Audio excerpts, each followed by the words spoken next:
低聲讀讀，讀完再聽，聽完再讀。讀。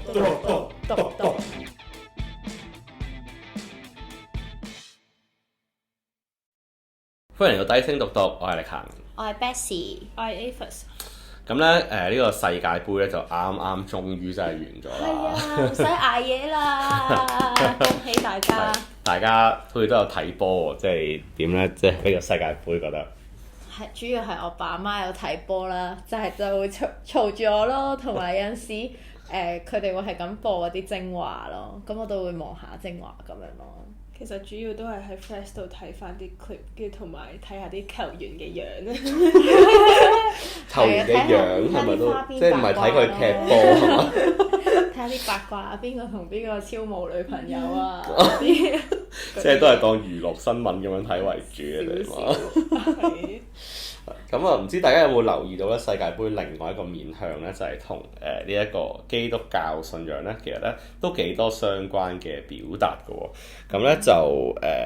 即係好似比較明顯啦，就啱啱喺尾段嘅時候，呢個季軍戰咧，呢個英格蘭同埋法國嘅有幾個球員咧，就喺賽後一齊中圈嗰度咧就係攬埋一齊咧就祈禱咁樣，就即係有一種即係球場上邊大家咧即係各自為善，但係咧即係完場之後咧大家都係弟兄咁嘅感覺咯。咁就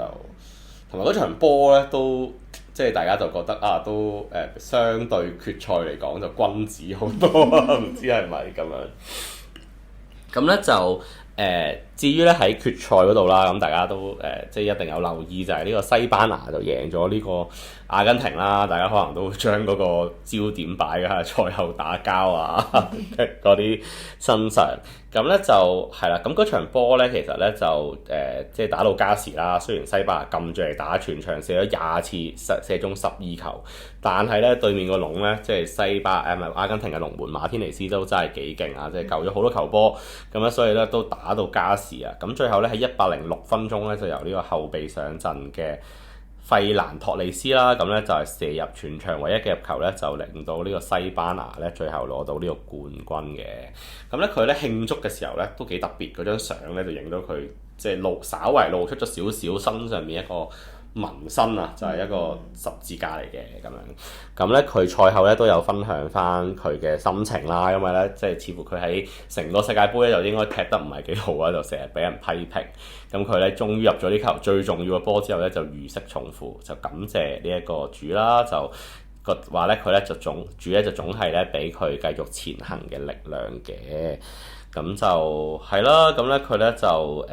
就仲話咧就覺得神咧最終都會將呢一個即係一啲事物咧賜俾最值得擁有嘅人嘅咁樣。咁佢之前咧即係都好似有啲關於信仰嘅分享喎。係啊，其實托利斯佢本身係天主教徒啦，咁佢之前都有喺一條片裏面咧就講咗信仰對佢生命嘅重要性啦。佢就話咧佢有一個十字架同埋一個聖母瑪利亞嘅畫像啦，而歸根究底咧佢都即係覺得自己係擁有堅定嘅信仰，同埋咧呢個信仰俾到佢好大嘅支持啦，對佢嚟講係好重要嘅。咁而西班牙國家隊教練迪拉富安迪咧，亦都曾經即係公開咁樣去講佢嘅信仰啦，就話佢喺準決賽嘅時候咧，喺擊敗法國之前咧，佢就即係表示其實佢自己每一日都會去祈禱啦，但係咧佢強調唔係淨係為咗成績而祈禱嘅，而係為咗佢每一日嘅生活咧而心懷感恩嘅。個表達都有啲唔同啦，即係費蘭托利斯就好似都係同個結果相關啲嘅個信仰嘅表達咁咧，但係教練咧即係可能經驗豐富啲咧，又有啲唔同啦咁樣。咁西班牙呢隊波其實都有幾多球員都幾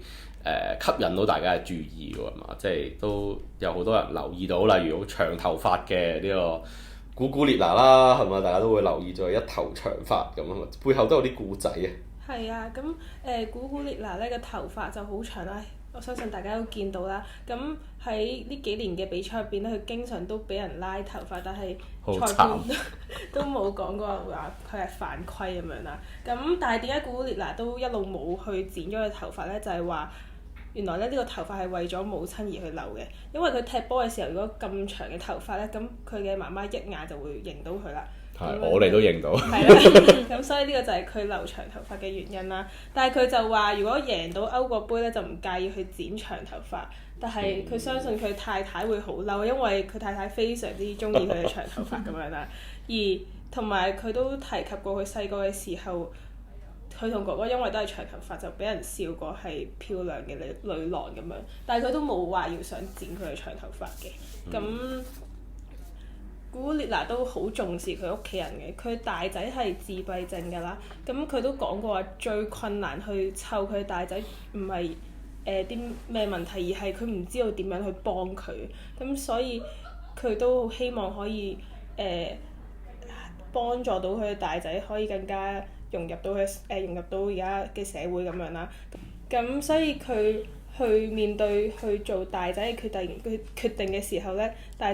佢都會去考慮喺邊個球隊工作啦，去喺邊個城市啊，或者係邊度係有特殊學校咁樣，咁令佢可以幫助到個大仔，同埋等個大仔可以有更加好嘅治療環境咁樣咯。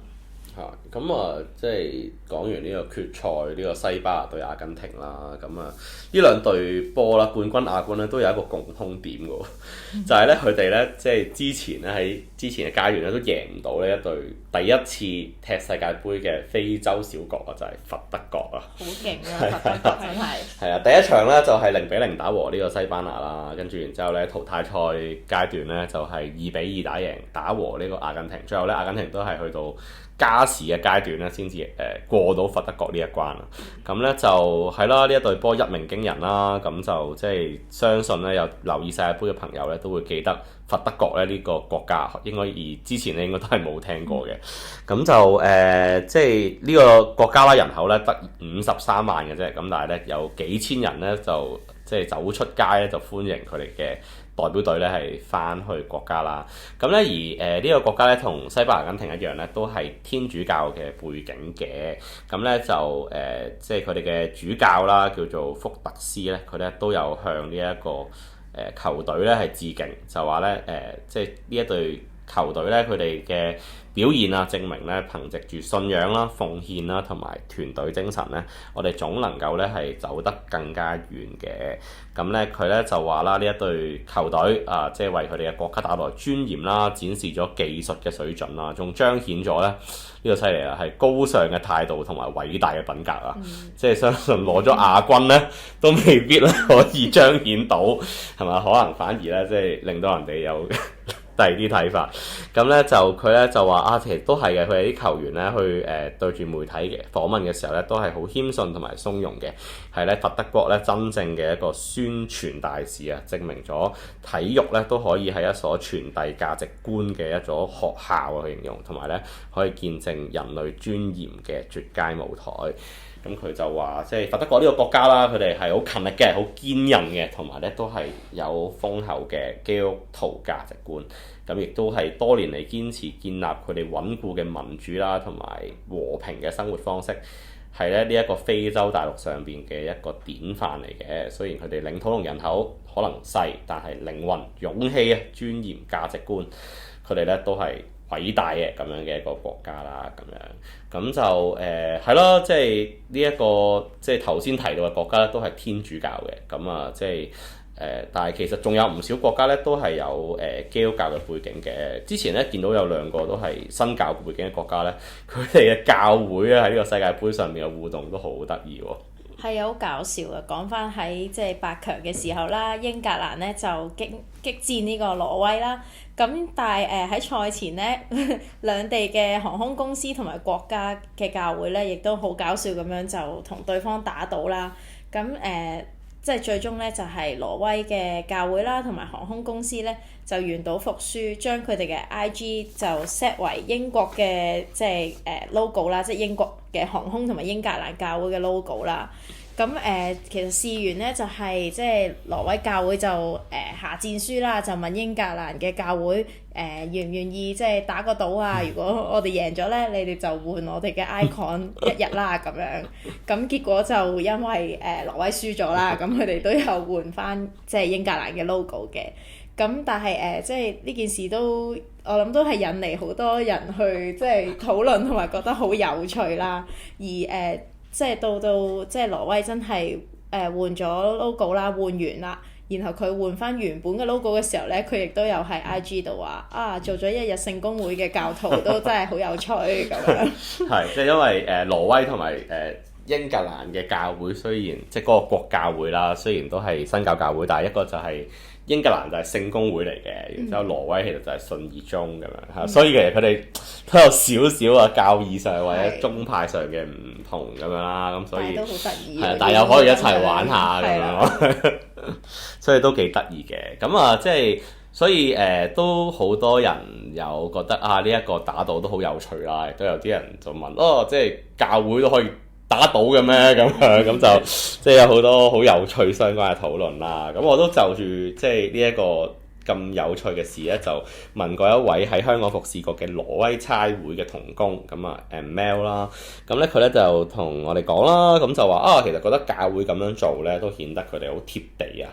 即係同埋咧可以咧即係 set 個 agenda 啦，就參與到咧呢一個咧過去一個月咧一直都係大多數挪威人心裏面好重要嘅世界盃狂熱入邊啦。因為即係挪威咧其實原來都好多年咧冇打入過呢個世界盃嘅決賽周啊，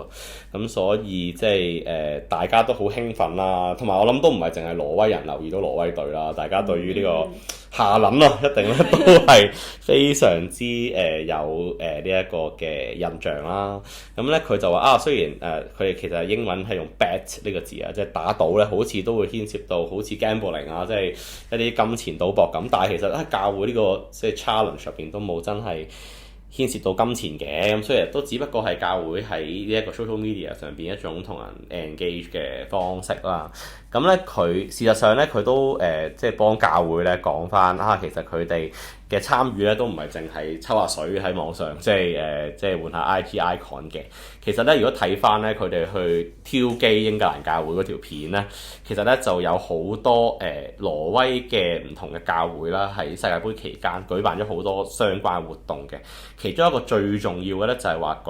開放咗佢哋嘅教堂啊，就係有一啲免費嘅賽事放映會啦。咁見到係啊，可以教會睇波啫。係啊，可以喺教會睇波啦。同埋我記得個畫面都幾特別㗎，因為就係即係個教堂中間就有個十字架啦，然後十字架隔離咧就有個 mon 就係即係播緊嗰個波啦。然之後嗰個 mon 下面咧就有個講台，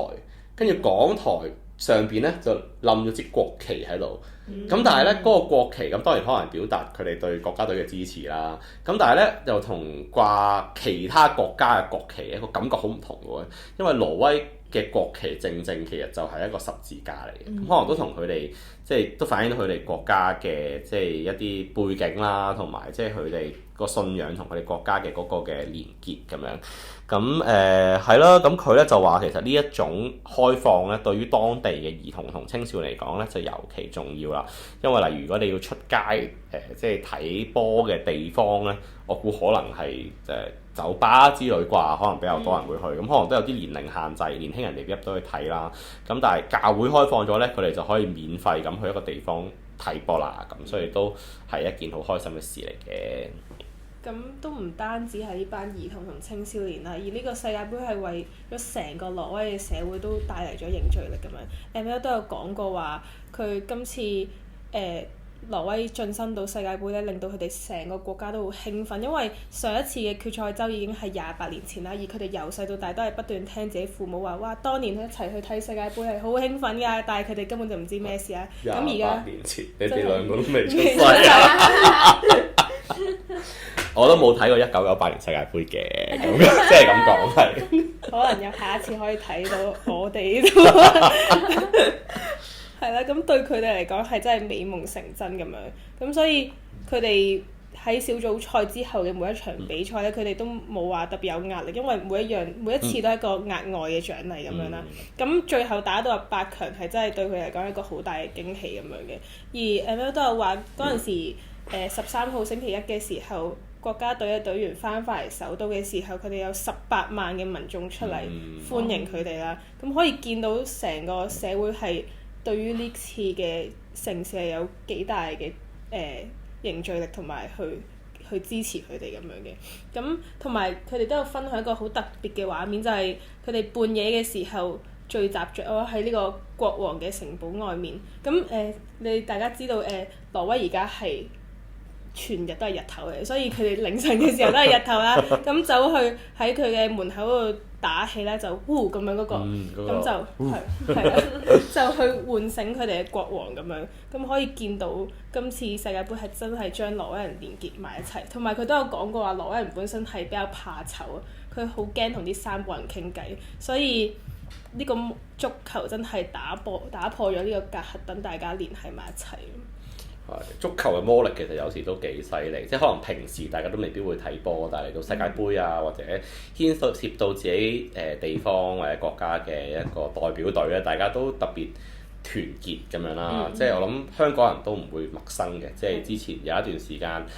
即係香港嘅足球代表隊都踢到好多好波出嚟啦。咁然之後話好似係坐爆成個啟德啊！即係嗰陣時，即係為咗睇一場香港隊嘅比賽，唔係講緊有球星嚟咁樣。咁啊，即係都係幾連結到咧唔同嘅人嘅。咁而都係㗎，即係亦藉住呢一個連結到好多唔同人嘅一個機會啦。其實可能見到唔同地方嘅教會都把握呢個機會去連結唔同嘅人，或者咧去做一啲嘅服侍啦，或者去即係去抽下水啦，亦都有咁就都可以俾大家結到即係教會同民眾嘅同在咁樣。咁而亦都包括一啲有信仰嘅球員，可能佢哋都把握即係佢哋可能就係成世人最多 spotlight 嘅一個最多人留意嘅機會，都去表達佢哋嘅信仰嘅時候，我諗都係一個都幾好嘅見證嚟嘅。咁即係唔知道大家過咗世界盃之後，仲會唔會睇波，或者繼續睇靚仔咁？咁就係咯，可能喺你哋大家嘅 Face IG 上面，足球嘅東西都會慢慢消退。咁但係係咯，可能呢一啲嘅回憶同埋記憶咧，都會喺我哋嘅心裏邊，直到下一年嘅世界盃，唔係即係下一屆4年後嘅世界盃，可能咧又會諗翻起呢啲嘅故事。咁啊，今日同大家分享到呢一度，咁咧就我哋下一次就應該唔會再講足球啦。咁我哋再講下其他唔同嘅話題啦。好啦，拜拜。拜拜。